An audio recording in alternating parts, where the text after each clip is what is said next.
Evidentemente, en el momento en el que el que decide es una empresa con los criterios de una empresa, que son la maximización del beneficio, pues resulta que la libertad del usuario llega hasta que empieza la libertad de esa empresa de ganar dinero.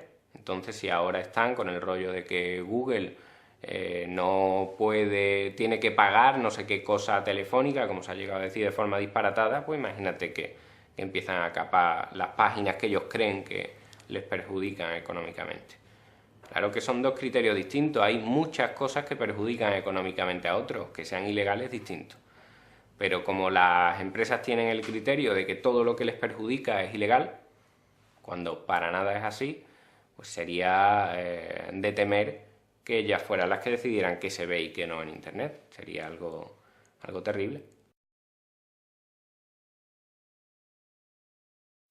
Eh, hablando directamente por mí, para poder tener un ejemplo, yo creo que la llegada de Internet ha supuesto la posibilidad de acceder a la cultura sin limitación alguna, un beneficio social totalmente huérfano en los medios de comunicación, que a nadie parece importarle lo más mínimo, que se frivoliza. Esto es para descargarse al Bustamante y Rambo 6, cuando es evidente, por mucho que intenten mezclar las cosas, que lo que ha supuesto Internet es la biblioteca de Alejandría online. Ese beneficio social no le importa absolutamente a nadie.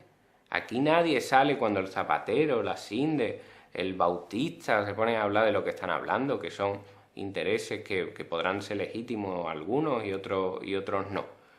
Pero nadie se para un instante en decir, comprendemos que este avance tiene su importancia. A lo mejor tiene su importancia, pero hay que eliminarlo porque hay otro más importante. Pues no lo sé, lo podemos discutir, pero es que ni siquiera reconocen la importancia, ni siquiera llegan a ese punto.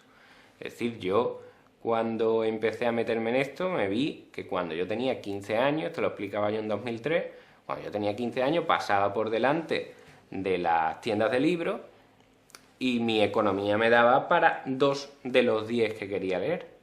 2 de los 10. No había ninguna censura, no existe, pero la censura te la ponía en la cartera.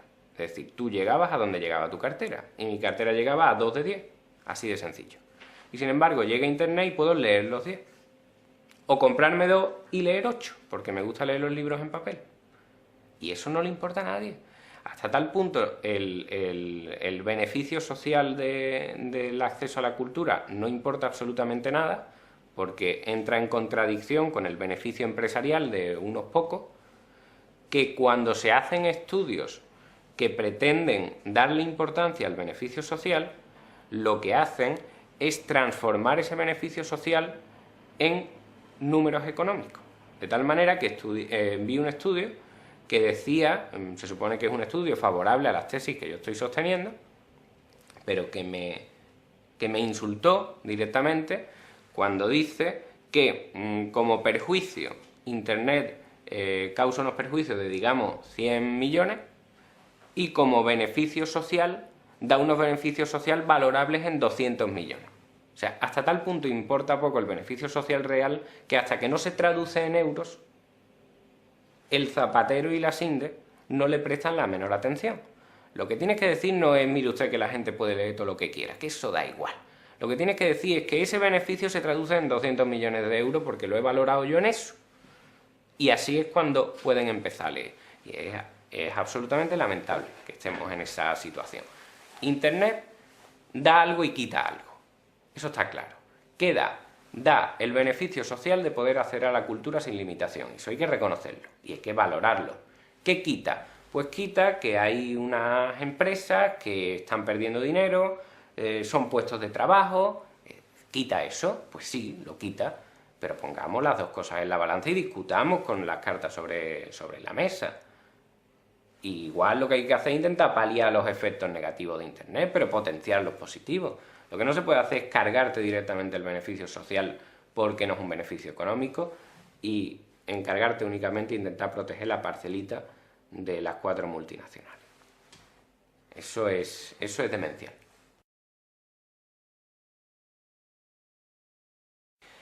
Sí, porque se confunde la cultura con la producción cultural, de tal manera que todo lo que está fuera de la producción cultural no es cultura. La cultura, que en muchas ocasiones es cultura popular y creada por la propia ciudadanía y sostenida por la propia ciudadanía en una creación compartida, engloba también, por supuesto, a la cultura que ha sido editada y que se vende, pero que es más que esa. En Internet se mueve muchísima cultura que nunca se ha editado ni se editará.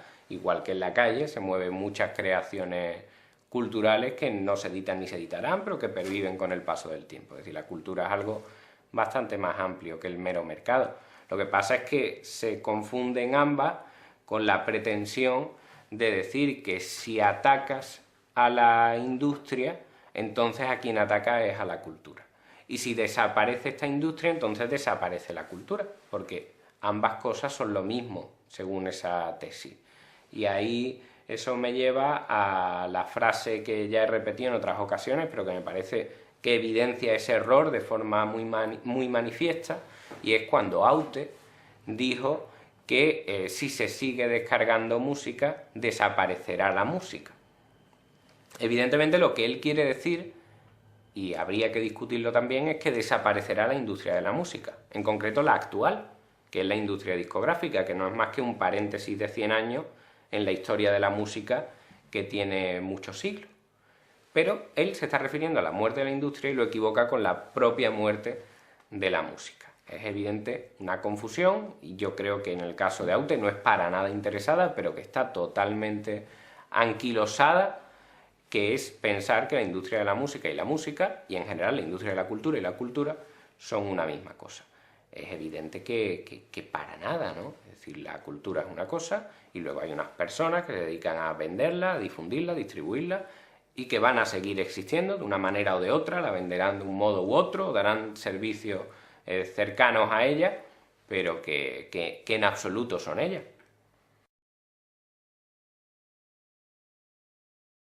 Yo creo que es distinto, pero explico por qué. No es la diferencia que se intenta apuntar. En España, sorprendentemente, tenemos un liderazgo concreto, y es un liderazgo en los jueces. Resulta que en España tenemos el mayor número de sentencias que son favorables al copyleft y que reconocen el copyleft de todo el mundo en España. Desde España surge una iniciativa que intenta romper el canon, porque una ciudadana decide llevar eso para adelante con ayuda de unos profesionales abnegados, y resulta que eso se plantea seriamente en Europa y es posible incluso que se lo carguen. Y tercero, en España, mientras en Suecia se cargan a The Pirate Bay con una sentencia condenatoria, en España resulta que tenemos casi 20 resoluciones entre autos y sentencias que dicen que las páginas de enlace son totalmente estériles respecto a las infracciones de propiedad intelectual. Y eso no ocurre en ninguna parte del mundo. Entonces esa es la diferencia, pero totalmente coherente con nuestras normas y con nuestras leyes. ¿Qué es lo que ocurre con eso? Lo que ocurre con eso es que en Estados Unidos tienen un determinado nivel de protección de la propiedad intelectual muy alto. Normal, como que son los mayores productores de propiedad intelectual a nivel comercial del mundo. Son los que más venden, sin más. Las películas de Hollywood se ven en todos lados, los libros que distribuyen, todo el mundo lee a Stephen King, y la música de Estados Unidos es la que llega a todo el mundo. ¿Qué es lo que pasa? Que se dan cuenta en Estados Unidos que en el resto del mundo, sin embargo, los niveles de protección son distintos. Unos deciden quitar esta protección en beneficio social, otros deciden ampliarlo un poco más pero no llegar al nivel de Estados Unidos, y resulta que eso, desde el punto de vista comercial, a Estados Unidos les perjudica, porque tienen un tenderete de música, películas y libros en todo el mundo. Cuando ven que en España ocurre lo que ocurre y las sentencias dicen lo que dicen, incluyen a España en esa lista 301, diciendo que lo que hay que hacer es cambiar absolutamente la legislación, además con cuestiones disparatadas y totalmente ajenas a un sistema democrático. En el informe 301 actual y el anterior se menciona de forma expresa a la resolución Charemula, diciendo que Charemula es un ejemplo claro de la frustración que siente la industria con los procesos judiciales en este país. Lo dice claramente el informe 301. Eso es lo que solivianta a Estados Unidos. Todo ello pese a que después muchos jueces han confirmado una y otra vez que esa resolución Charemula, por mucho que fuera la primera, aplicó las leyes tal y como había que aplicarlas, porque todos los demás la interpretaron después exactamente igual. Pues bien, a Estados Unidos eso le parece mal, y le parece mal también el informe de la Fiscalía que dice que el intercambio de archivos no es delictivo. Y dice, y critica al gobierno español por no haber corregido a los fiscales. Disparate absoluto. O sea, que el Ejecutivo corrija al órgano judicial en su conjunto, interpretándolo de forma extensiva, porque le parece que sus criterios no son acertados. ¿Cuál es disparatado? Entonces, ¿hay diferencias en España? Pues sí. ¿Porque se descargan más o menos? Para nada. La diferencia en España es que nuestros jueces están interpretando nuestras normas siendo absolutamente impermeables a las presiones de la industria. Y están dictando sentencias que son muy difíciles de dictar cuando tienen continuamente a los medios de comunicación lanzando los mensajes que la industria pretende. ¿Y han sido impermeables? Se han quitado de en medio todo eso y han sentenciado conforme a lo que dicen nuestras leyes. Y eso a Estados Unidos le ha parecido mal. Los autores los que menos, desde luego. En algunos ámbitos, de hecho, no solo no sufren, sino que se benefician de forma evidente.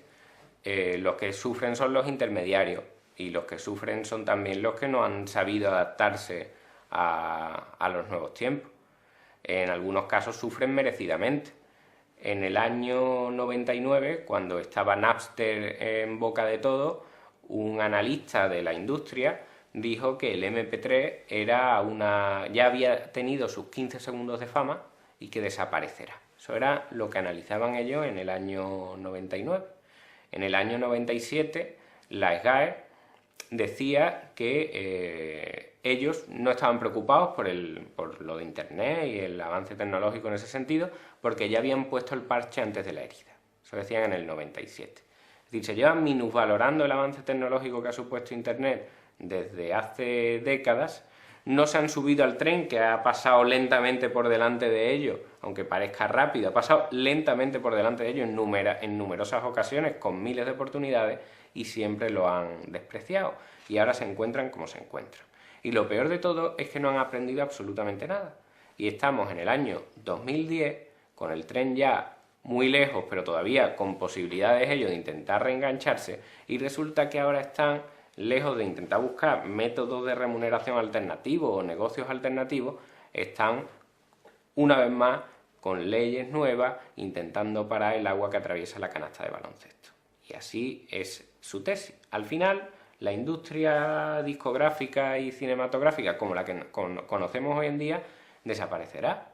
Tal y como la conocemos hoy en día, aparecerá otra distinta, adaptada a los nuevos tiempos, pero esta se va abajo. Y lo peor de todo es que lo merecerán, porque unas personas que se llevan 20 años persiguiendo a sus consumidores, 20 años persiguiendo a la gente que ve sus películas y anima a los grupos de música, merecen hundirse, si esa es su única estrategia y su única propuesta de solución.